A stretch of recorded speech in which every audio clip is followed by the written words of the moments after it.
కామాక్షి విలాసం ప్రతిరోజు స్నానానికి ముందు పఠించవలసిన అద్భుత స్తోత్రం. శ్రీ గురుభ్యోన్నమః. గురుమూర్తే త్వాం నమామి కామాక్షి. మార్కండేయ పురాణాంతర్గత శ్రీ కామాక్షి విలాసం ఒక అద్భుతమైన స్తోత్రం. ఈ స్తోత్ర వైభవం చెప్పాలి అంటే పరమపూజ్యులు ప్రాతస్మరణీయులు నడిచే దేవుడు కంచి పరమాచార్య శ్రీ శ్రీ శ్రీ చంద్రశేఖరేంద్ర సరస్వతి మహాస్వామి వారే స్వయంగా బ్రహ్మశ్రీ వేదపురి వారికి ఈ స్తోత్రం పారాయణం చేయమని, అందరికీ ఈ శ్లోకం గురించి చెప్పమని బోధించారు.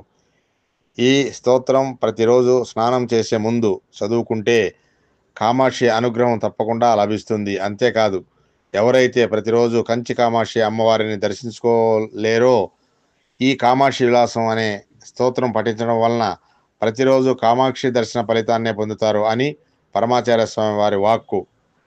ఈ కామాక్షి విలాసంలో అమ్మవారి యొక్క వైభవం విస్తారంగా వర్ణింపబడినది. అంతేకాదు, కంచిలోని శివ, విష్ణు, గణేష, సుబ్రహ్మణ్యుల దేవాలయాలు అమ్మవారి ప్రధాన ఆలయం నుంచి ఎంతెంత దూరంలో ఉన్నాయో కూడా వర్ణించబడినది. కామాక్షి విలాసంలో ఆగమ శిల్ప శాస్త్రాలకు సంబంధించి అనేక విషయాలు కూడా ఉన్నాయి అని పెద్దలు చెప్తారు. అన్ని శివాలయాల్లోని అమ్మవారి గర్భగుడిని కామకోశం అని శిల్పశాస్త్రాలు వర్ణిస్తాయి. కాబట్టి మనమందరము కూడా ఈ పరమ పవిత్రమైన కామాక్షి విలాసం అనే స్తోత్రాన్ని ప్రతిరోజు స్నానం చేసే ముందు పఠించి కామాక్షి అమ్మవారి, ఏకాంబరేశ్వర స్వామివారి మరియు జగద్గురువుల పరమాచార్య స్వామివారి అనుగ్రహానికి పాత్రమవుదాం.